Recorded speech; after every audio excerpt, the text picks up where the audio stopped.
네, 방금 우리가 읽었던 이 본문은요, 시가서, 그 중에서도 지혜서로 분류되는 그런 말씀이지요. 잠언이 이 지혜서로 분류가 되고 있습니다. 특별히 이 지혜서에서는요, 하나님의 백성으로 가져야 할 지혜에 대해서 언급하고 있습니다. 우리가 잘 아는 것처럼요, 이 지혜서의 핵심은 잠언 1장 7절과 9장 10절에 잘 나타나 있는데, 우리가 잠언 9장 10절 말씀을 한번 같이 읽었으면 좋겠습니다. 다 같이 읽습니다. 시작.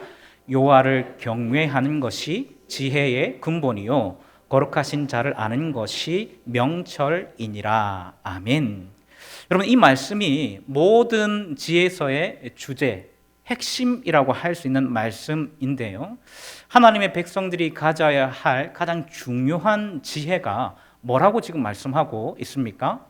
여호와를 뭐 하는 건요? 경외하는 것. 여호와를 경외하는 것이다. 그렇게 말씀하고 있습니다. 그리고 잠언을 보시면 이 하나님을 경외하는 사람이 어떤 삶을 살아야 하는지를 언급하고 있습니다. 다양한 삶의 모습으로 그렇게 언급하고 있는데요, 예를 들면 지혜로운 자는 악의 길에서 떠나고 선을 행하며 살아야 한다든지요, 색을 탐하지 말아야 한다든지요, 또 정직하고 진실해야 한다든지, 부지런하고 성실해야 한다든지, 또 겸손해야 한다든지, 다양한 삶의 모습들을 언급하고 있습니다.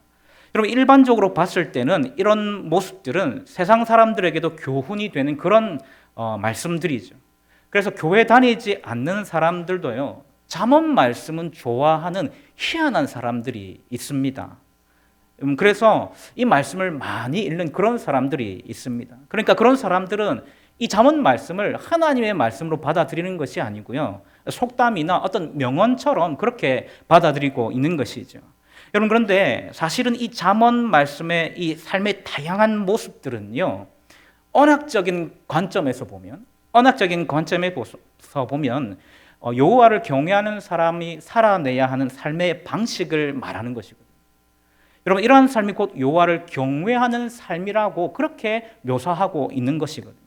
여러분, 그러니까 여러분, 언약적인 관점에서 이 잠언 말씀을 읽어내야 되는 것이 중요하고요, 이 모든 삶의 모습들, 다양한 삶의 모습들이 사실은 여호와를 경외하는 사람의 모습이라는 것을 우리가 이해할 필요가 있다라는 것입니다. 여러분, 오늘 말씀을 보시면 여러분, 그렇게 여호와를 경외하는 사람이 어떻게 집을 세워야 하는지에 대해서 말씀하고 있습니다. 여러분, 오늘 본문 3절 말씀을 다시 한번 보시면 우리 다 같이 다시 한번 이 말씀 읽어보실까요? 시작. 집은 지혜로 말미암아 건축되고 명철로 말미암아 견고히 되며. 아멘. 여러분, 여기서 집은 지혜로 말미암아 건축되고 명철로 말미암아 견고히 된다, 그렇게 말씀하고 있습니다.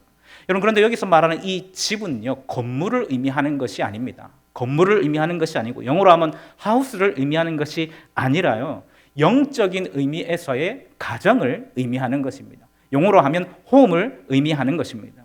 그런데 그 집이 지혜로 말미암아 건축되고 명철로 말미암아 견고히 된다, 그렇게 말씀하고 있습니다. 여러분, 여기에 보면 명철이라는 이 말은요, 지혜의 또 다른 표현이니까요, 결국 이 말씀은 지혜로 말미암아 가정이 견고히 세워진다라는 것을 의미하는 것입니다. 다시 말하면 여호와를 경외하는 가정이 어떻게 된다고요? 견고히 세워진다라고 그렇게 말씀하고 있다는 것입니다. 여러분, 그리고 4절 말씀을 다시 한번 보시면요, 그렇게 세워진 가정의 아름다움에 대해서 이렇게 표현하고 있죠. 우리 4절 말씀도 다 같이 한번 읽어봅니다. 시작. 또 방들은 지식으로 말미암아 각종 귀하고 아름다운 보배로 채우게 되느니라. 아멘. 여러분, 방들은 지식으로 말미암아 각종 귀하고 아름다운 뭐로 채워진다고 말씀하고 있어요? 보배로요. 보배. 여러분, 보배가 무슨 뜻이죠? 보화, 보물, 이런 뜻입니다. 여러분, 지금 이 말씀에서 의미하고 있는 이미지가 여러분 그려지십니까? 여러분 머릿속에 이 이미지가 그려지고 있으십니까? 여러분, 우리 집에 몇 개의 방이 있는지 모르겠는데요, 여러분 생각해 보십시오. 그 방의 문을 열면 다 보물이 가득 차 있는 거예요. 여러분, 생각만 해도 기분이 좋죠. 이 방문을 열면 그 방 안에 금이 가득 차 있고요, 저 방문을 열면 그 방 안에 다이아몬드가 가득 차 있고, 여기에는 루비가 있고요. 저기에는 사파이어가 가득 차 있다고 여러분 한번 생각해 보십시오. 여러분 상상만 해도 기분 좋지 않습니까? 마치 그런 방들처럼 여호와를 경외하는 가정이 더 화목하고 더 안전하고 더 견고하다는 것을 이렇게 표현하고 있는 것입니다. 방방마다 채워진 각종 귀하고 아름다운 보배, 보화가 있는 가정으로 그렇게 묘사하고 있다는 것입니다. 사랑하는 여러분, 저는 우리 대동교의 모든 가정이 이런 가정 될 수 있기를 주님의 이름으로 축복합니다. 그래서 아무리 세상의 풍파가 몰아쳐도요, 그 가운데에 견고히 세워지는 각 방들마다 각종 귀하고 아름다운 보물로 가득 찼어요. 하나님의 보호하심과 인도하심을 경험하는 모든 가정들이 될 수 있기를 주님의 이름으로 축복합니다. 그런데 어떻게 하면 그런 가정을 만들 수 있을까요? 어떻게 이런 가정을 만들 수 있을까요? 여러분 그냥 믿는 사람들끼리 결혼만 하면 될까요? 그냥 교회 다니는 사람들끼리 결혼만 하면 여러분 이런 가정이 세워지는 것일까요? 여러분 아닙니다. 여러분 저는 가정에 대한 한이 참 많은 사람입니다. 여러분 제 설교를 많이 들어보셔서 아시겠지만 가정에 어려움이 참 많이 있었지 않습니까? 가정에 대한 한이 있어요. 그러니까 어떻게 하면 행복한 가정을 세울 수 있을까라는 고민을 제가 많이 하면서 그렇게 자라났습니다. 여러분 그래서 고르고 골라서 결혼한 사람이 지금 아내예요.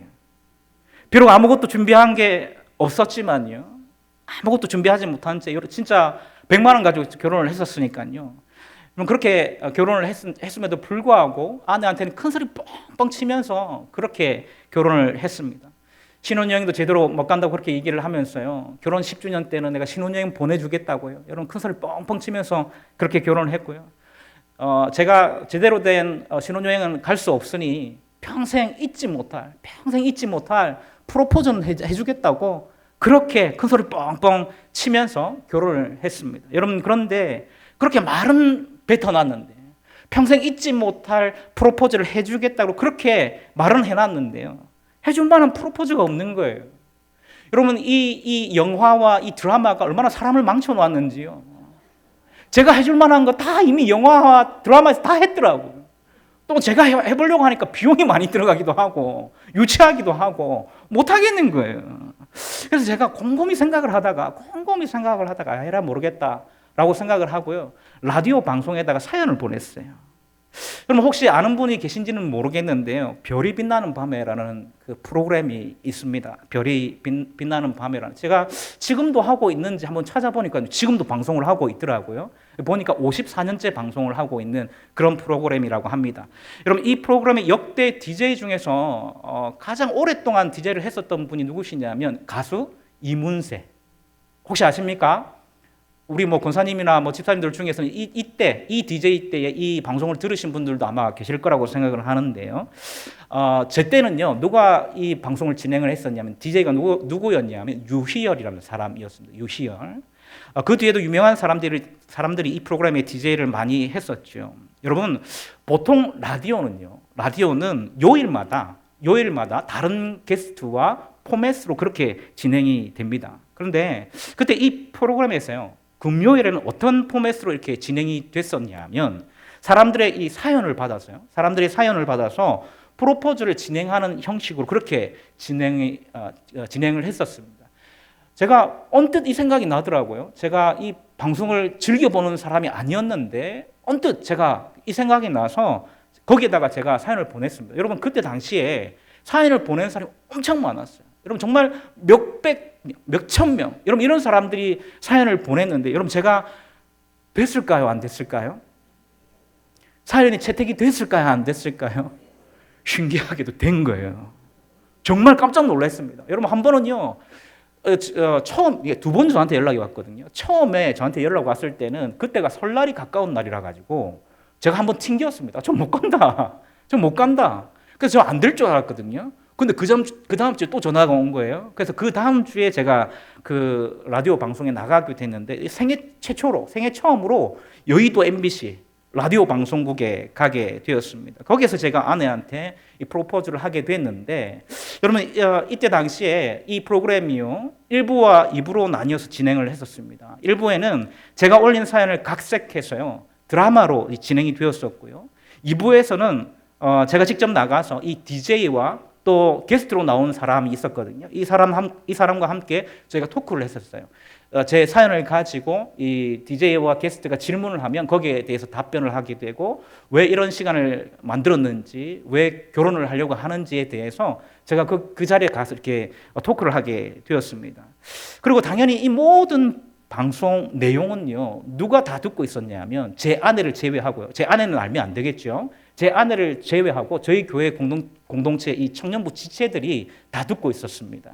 제가 미리 문자를 보냈어요. 그래서 이 목사님한테 부탁을 드려서 제가 여차여차 해가지고 지금 서울로 가는 중인데 우리 청년들한테 안내를 해주셔서 우리 청년들이 이 방송을 다 듣고 나중에 방송이 마치면 아내한테 문자를 좀 보내달라 그렇게 이야기를 하고 제가 방송국에 올라갔었습니다. 그러니까 아내는 이 상황을 모르고 있는 그런 상황이었습니다. 여러분 2부가 시작되고 토크가 다 끝나고 난 다음에 당시에 DJ가 누구였냐면 박정아라는 사람이었습니다. 가수이기도 했었고 연기자도 했었던 이 박정아가 DJ였고요. 게스트로 그때 누가 나왔냐면 이루라는 사람이 나왔었어요. 혹시 아실런지 모르겠습니다. 태진아 아들이었는데 이 이루라는 사람이 그때 당시 엄청난 인기였었어요. 그러니까 음악 방송에서 1위도 하고요. 뭐 그랬었던 사람이었는데 나중에 이 아내한테 이 DJ 이 박정아 씨가 직접 전화를 걸어서 전화 연결을 하게 된 거예요. 여러분 이때 저희 장모님이 중요한 역할을 하셨습니다. 혹시라도 이 전화가 연결이 되어야 되는데 안 되면 안 되잖아요. 그래서 제가 장모님한테만 장모님 비밀인데요. 제가 여차저차 해가지고 지금 서울로 가니까 아내가 그 시간대는 다른 데 못 나가게 해주시고 꼭 전화가 오면 받을 수 있도록 그렇게 해달라고 그렇게 얘기를 하고 부탁을 하고 그렇게 갔습니다. 그래서 이 방송에서요.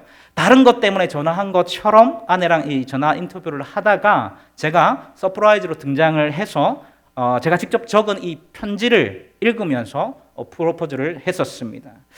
그리고 이제 그때 당시에 이제 이루라는 이 사람이 노래를 불러주면서 축가송을 불러주면서 그렇게 프로포즈가 진행이 되었는데 제가 맨 마지막에 나랑 결혼해 줄래? 라고 이렇게 멋지게 있잖아요. 프로포즈를 했었어야 되는데 여러분 그 종국 방송에 나가서요. 유창한 경상도 사투리로요. 이렇게 얘기했습니다. 내랑 결혼해도 상상이 가십니까? 여러분 이 방송을 전국에서 다 듣고 있고요. 특별히 교회 청년들, 목사님 다 듣고 있었는데 내려와서 목사님이 저를 혼내시는 거예요. 야, 너는 거기 가가지고 야, 내랑 결혼해도 이게 뭐냐고 나랑 결혼해 줄 야, 표준어로 얘기를 해야지.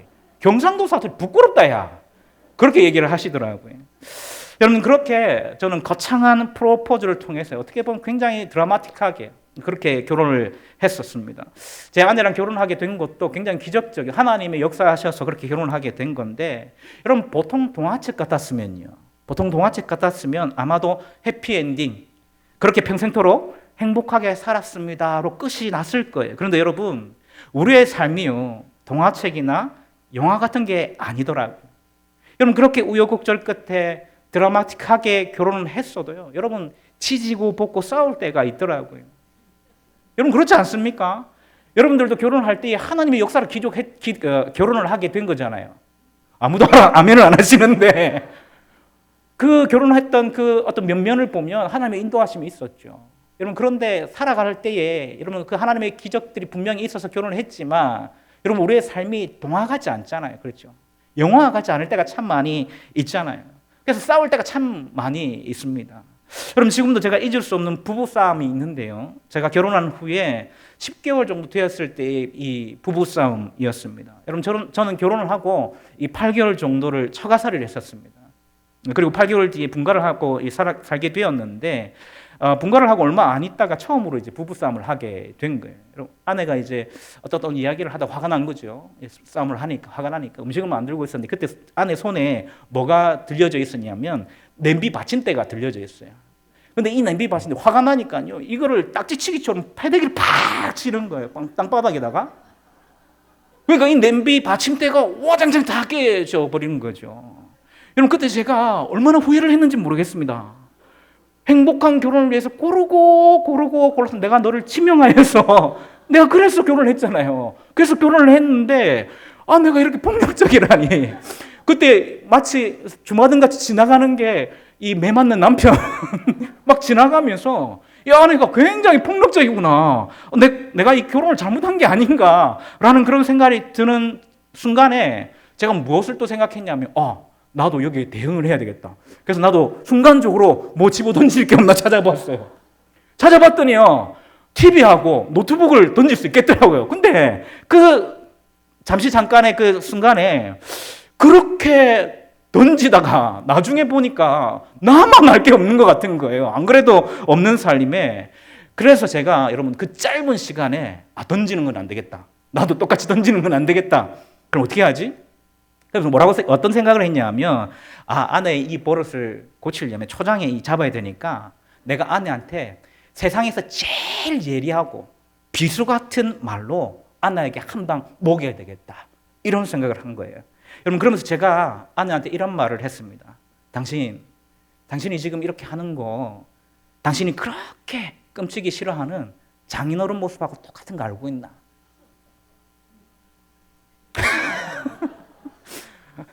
여러분, 지금도 제가 제 인생에서 지우고 싶은 말 중에 1위가 이 말입니다.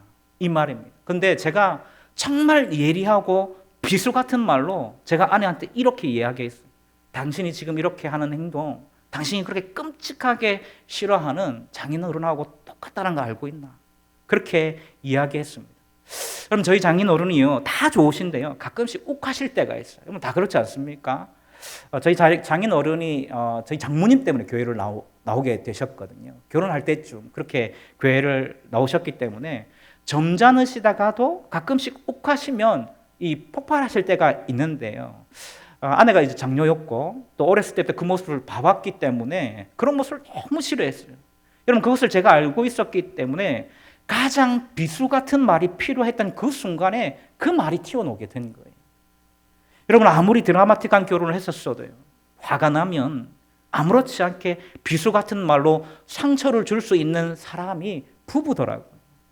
여러분, 다행히 그 뒤로부터 아내가 뭐를 던지는 일은 없어요. 아마도 간혹가다 저를 던지고 싶은 날은 있을 거예요. 그런데 뭐를 던지는 일은 없어졌습니다. 여러분, 저는 그때 깨달았어요. 아무리 믿는 사람끼리 결혼을 해도, 또 아무리 기적과 같이 또 드라마틱한 그런 결혼을 해도 부부싸움을 할 때가 있거든요. 또 서로 너무 잘 아니까요. 남이면 오히려 모르니까 그런 비수 같은 말을 안 던질 텐데요. 서로가 너무 잘 아니까 비수 같은 말로 상처 줄 때도 있다라는 것을 그때 깨달았습니다. 여러분, 이게 무엇을 의미하는 것일까요? 여러분, 지혜로운 가정은요, 그냥 세워지는 것이 아니라는 것입니다. 여러분, 지혜로운 가정만이 어떤 풍파가 몰아쳐도 그 가운데 견고히 세워지게 되는데, 또 방들마다 각종 귀하고 아름다운 보화로 가득 차서 하나님의 보호하심과 인도하심을 경험하는 가정이 되는데, 단순히 우리가 믿는 사람들끼리 결혼을 했다고 해서, 혹은 기적과 같은 사랑을 하고 또 결혼을 했다고 해서 그런 가정이 세워지는 것이 아니라는 말입니다.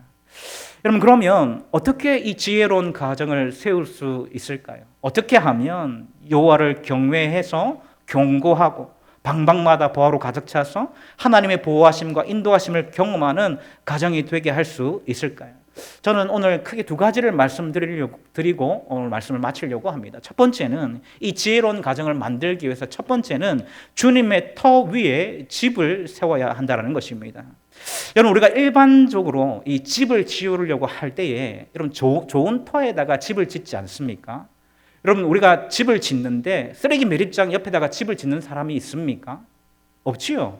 또 아이를 키우는데 술집이 즐비한 곳에다가 집을 짓는 사람이 있습니까? 없습니다. 여러분, 집을 세우려면 먼저 좋은 터를 잡고요, 그 터 위에 탄탄한 기초공사가 이루어질 때에 비로소 좋은 집이 세워지는 것입니다. 여러분, 마찬가지로 영적으로 지혜로운 집을 지으려면 여러분 이 좋은 터가 필요한데요, 성경은 그 좋은 터가 바로 우리 예수님이라고 이야기하고 있습니다.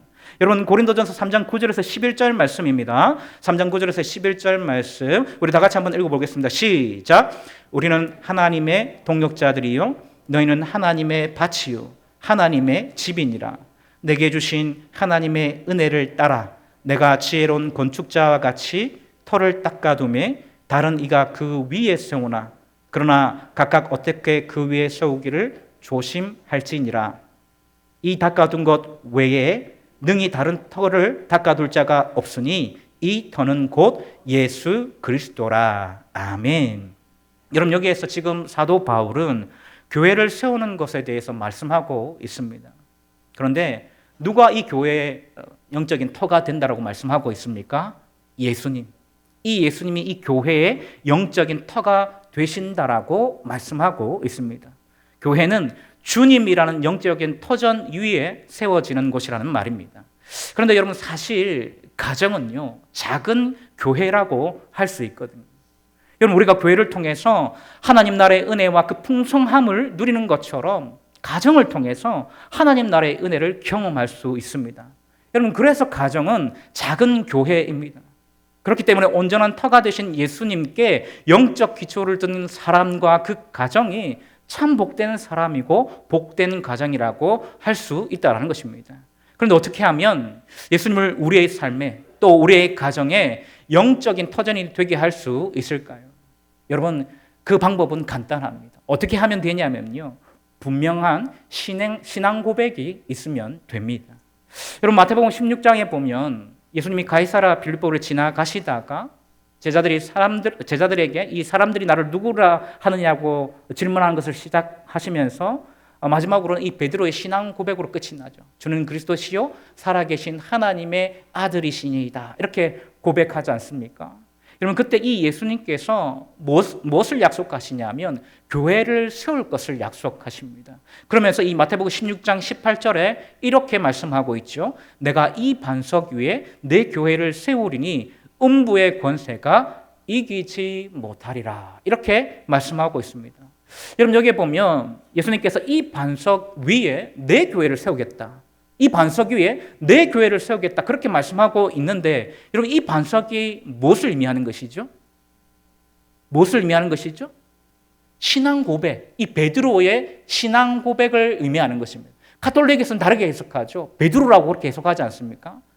교황의 권세를 강화시키는데 이 말씀을 적용하고 있지만 아닙니다. 여러분, 전체적인 문맥을 보시면 여러분, 이 반석은요, 이 베드로의 신앙 고백을 의미하는 것입니다. 그러니까 교회는요, 분명한 신앙 고백으로 예수님을 영적인 터전으로 삼고 그 위에 세워지는 것이라는 것을 의미하는 것이죠.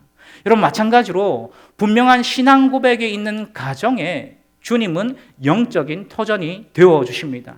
사랑하는 여러분, 이 분명한 신앙 고백 위에 주님을 영적인 터전으로 삼는 우리 모든 가정들 될 수 있기를 주님의 이름으로 축복합니다. 여러분, 그러면 어떻게 분명한 신앙 고백을 할 수 있는 그런 가정으로 만들 수 있을까요? 여러분, 혹시 이 책을 한번 읽어보셨는지 모르겠습니다. 이미지를 한번 띄워주시면요. 네, 이 책, 여러분 제목이 잘 안 보이시죠? 이 책의 제목이 뭐냐 하면요, 삶으로 가르치는 것만 남는다. 삶으로 가르치는 것만 남는다라는 제목의 책입니다. 여러분, 저자가 누구냐면요, 조그맣게 사진이 실려 있는데 저분이 누구시냐면 김요셉 목사님이라는 분이십니다. 김요셉 목사님. 여러분, 혹시 이름 들어보셨습니까? 이분이 누구시냐면 김장한 목사님 혹시 아십니까? 예, 수원중앙침례교회 원로 목사님이시고 극동방송의 이사장이신 이 김장한 목사님의 아들이에요. 이분이 김요셉 목사님이신데, 여러분, 이분이 미국에서 기독교 교육으로 박사학위를 받으시고요, 한국으로 와서 수원중앙기독 초등학교를 설립해서 기독교 세계관으로 이 아이들을 교육하셨는데, 이 목사님이 자신의 삶을 통해서 또 학교를 설립하고 기독교 세계관으로 아이들을 가르치면서 깨달은 중요한 진리가 바로 이 책의 제목처럼 삶으로 가르치는 것만 남는다라는 것입니다. 여러분, 아버지인 이 김장한 목사님, 이 김요셉 목사님의 아버지인 이 김장한 목사님이요, 아이들을 굉장히 엄하게 키우셨거든요.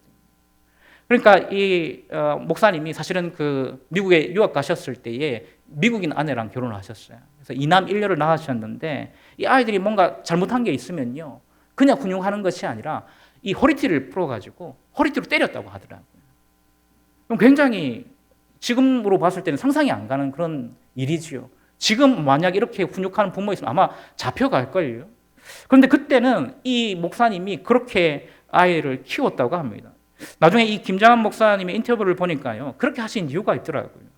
아이들이 아무래도 이 혼혈이다 보니까요, 예전에는 지금보다 더 이 혼혈들이 살아가기가 정말 힘든 사회였지 않습니까? 우리 한국 사회가.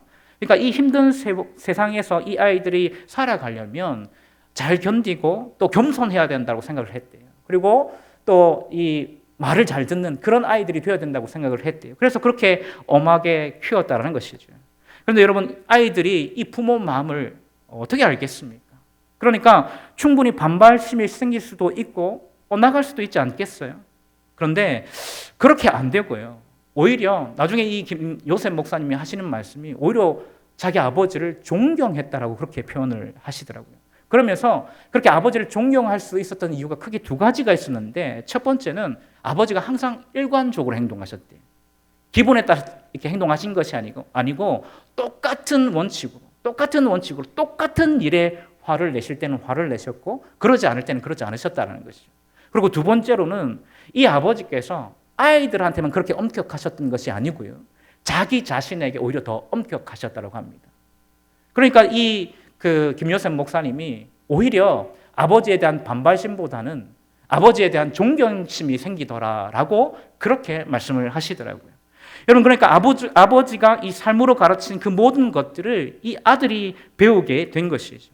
그리고 이 목사님이 나중에 기독교 교육을 전공하고요, 학교를 세우면서 기독교 교육의 핵심도 이 삶으로 가르치는 것이라는 것을 깨닫게 된 것입니다. 그래서 이런 제목의 책을 낸 것이죠. 삶으로 가르치는 것만 남는다. 여러분, 나중에 한번 꼭 읽어보셨으면 좋겠습니다. 여러분, 사실 이런 삶을 사셨던 분이 한 분 성경에서 등장하죠. 여러분, 어떤 분이 이런 삶을 사셨을까요?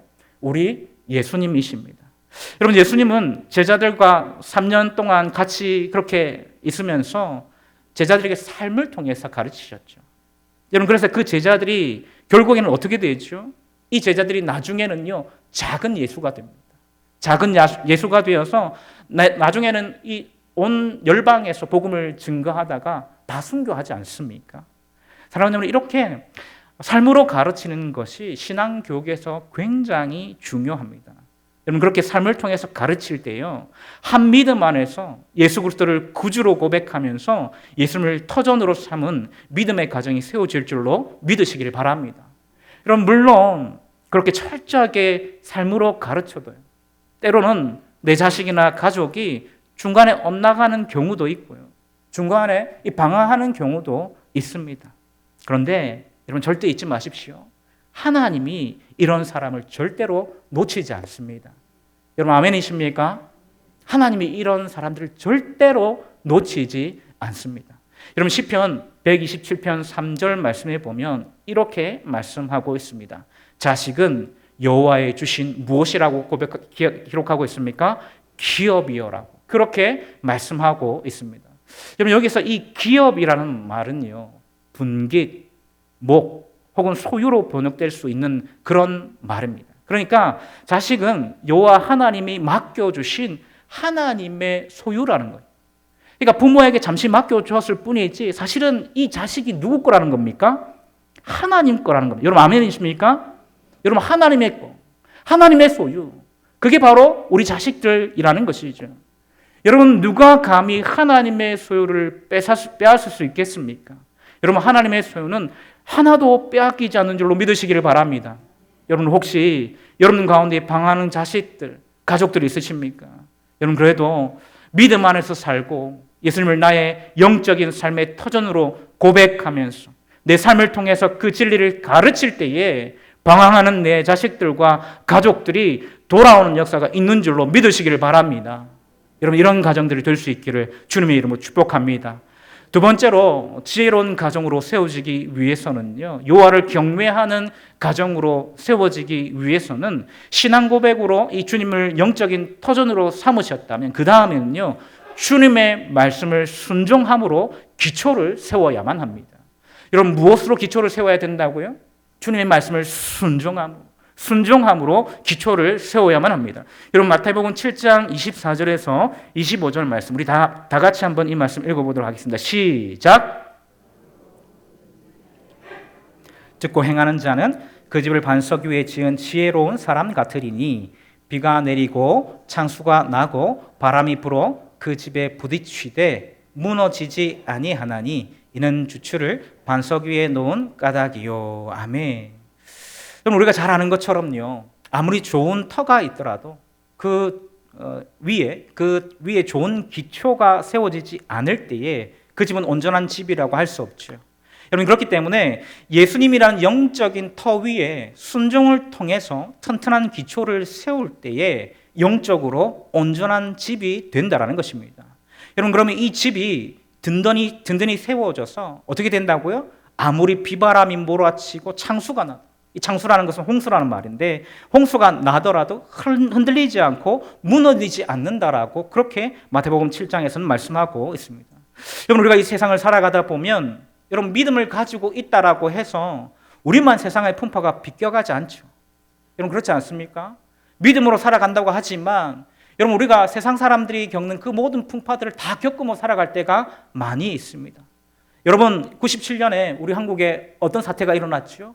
외환위기, IMF 사태가 일어났었죠. 여러분, 이 IMF 사태가 왔을 때에 믿지 않는 사람들만 힘들었던 게 아니죠. 믿지 않는 사람들만 그 회사가 부도난 게 아니죠. 믿는 사람들이든 믿지 않는 사람들이든 그 IMF 때 다 힘들었습니다. 여러분, 무슨 뜻입니까? 우리가 믿는 사람이라고 해서 세상의 풍파가 우리만 비껴가는 게 아니라는 뜻입니다. 그러니까 당연히 믿는 사람들도요, 이 세상의 풍파를 맞고 고난을 받는 일이 일어난다라는 것이죠.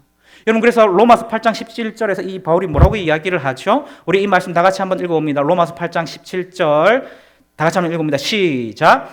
자녀이면 또한 후사 곧 하나님의 후사요 그리스도와 함께한 후사니 우리가 그와 함께 영광을 받기 위하여 고난도 함께 받아야 될 것이니라. 아멘. 여러분, 지금 사도 바울이 무엇을 이야기하고 있습니까? 하나님의 영광을 받기 위해서 고난도 함께 받아야 된다라고 그렇게 말씀하고 있습니다. 여러분, 그런데 그런 풍파에서도, 그런 고난에서도 하나님의 말씀에 순종하는 사람들은요, 그 고난에서 무너지지 않는다는 거예요. 아니, 다시 말하면 무너졌다가도 다시 일어설 힘을 얻게 되는 것입니다.